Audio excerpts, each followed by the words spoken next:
I just wanted to do a quick video. It have to be quick because I've not got much memory on my phone, so who knows, the universe will decide how long this video is.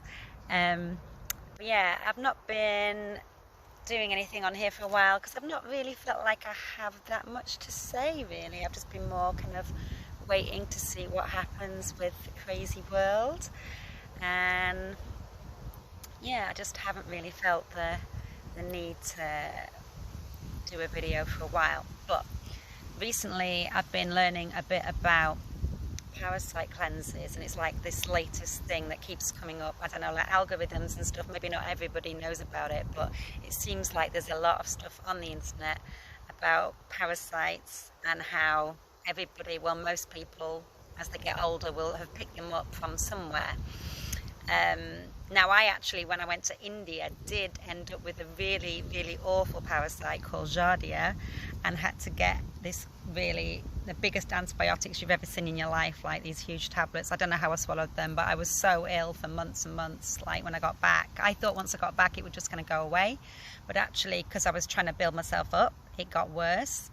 And that was when someone suggested it could be something I'd picked up, and it definitely was.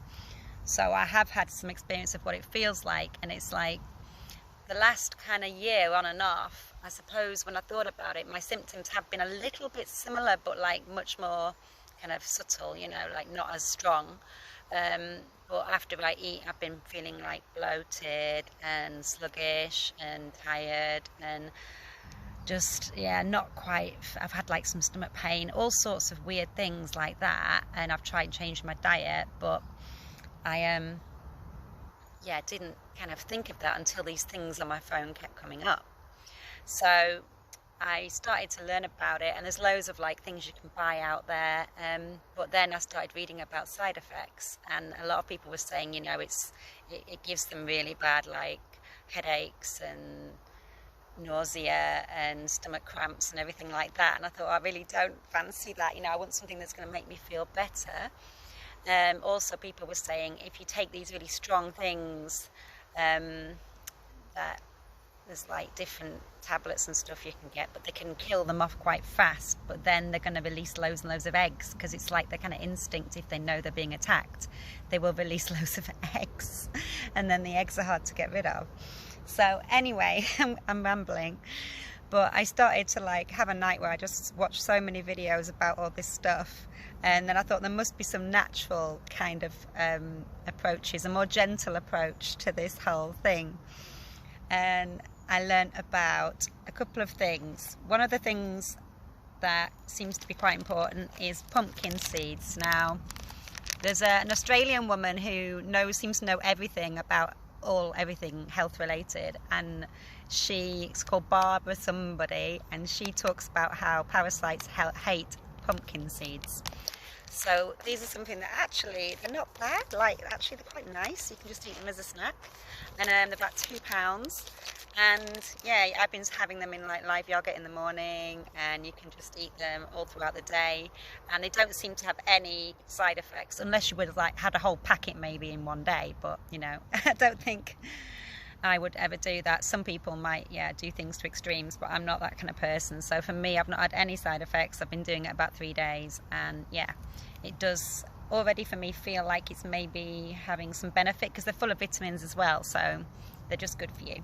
Also, cloves, so you can make your own clove tea. You can buy, again, you can probably buy special tea that you spend a fortune on, but if you just get from any supermarket or herbal shop or whatever, just cloves as natural as possible, and just boil them up. So I think you're supposed to boil them for like at least 20 minutes, half an hour, and then drink it warm, especially at bedtime, and it actually makes you go so sleepy. Like sometimes I have to take like herbal sleeping tablets if I'm, you know, struggling, but with these it's been just knocking me out. So it's actually really good for insomnia as well. But also there's something about the cloves which I think gets rid of the toxins and things as well, and it stops the eggs from coming back. That seems to be a key thing, you know.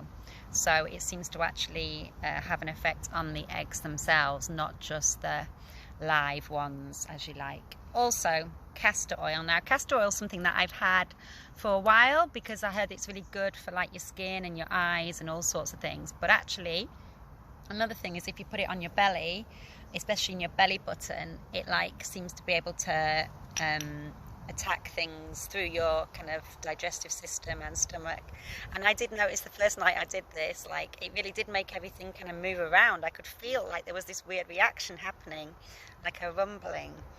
So yeah, I do think that's good for you anyway. It's good for your skin and it's quite gentle. So I think in the olden days they did even used to tell like kids and people with worms to have like a few drops of it. I haven't tried doing that yet, but that might also be something which is a good idea. I don't know if certain ones are more for that kind of oral use, and this is more one for skin, I think. So, but it's probably all the same stuff actually at the end of the day. If you just get a natural castor oil, I think it's probably fine to just have a few drops. Again, like don't go crazy with it, but I might try that possibly in the next few weeks. So I think it's just like a lifestyle change rather than seeing it as like a 1 week thing that you're going to do and then go back to your normal diet, because if you do that then it's probably just all going to come back again. So yeah, actually all the things that I'm doing, I think I could carry on doing this just long term and it's not going to cause me any problems. It's actually going to add to my diet and add to my health anyway, and yeah, make a less hospitable environment. Also, I am trying to avoid sugar. I think that's another thing. Apparently it's something when you get sugar cravings that it could be these little parasites that are craving the sugar because they like carbohydrates and they like sugar. So I am trying at the same time not to have those things, which actually is a little bit easier than I expected, but it's only been about 3 days, so I don't know. I am like occasionally having a biscuit, but I'm not having like anywhere near as much processed foods and sugar, and like, yeah, I used to have quite a lot of biscuits actually, and I'm not missing it quite as much as I expected. So I'm already feeling some benefits. So yeah, I'm just going to carry it on for as long as I can. Also alcohol. Now I do try not to have too much alcohol anyway, but when you really start thinking about sugar, you think, well, loads of alcohol actually has a lot of sugar in it. So yeah, I'm just trying not to really have much alcohol, and if I do, I might have like gin and tonic or something like that. Yeah, which is one of the, I think, lowest kind of sugary, lowest sugar alcohol drinks you can have, and that's quite nice for your digestion as well. So yeah.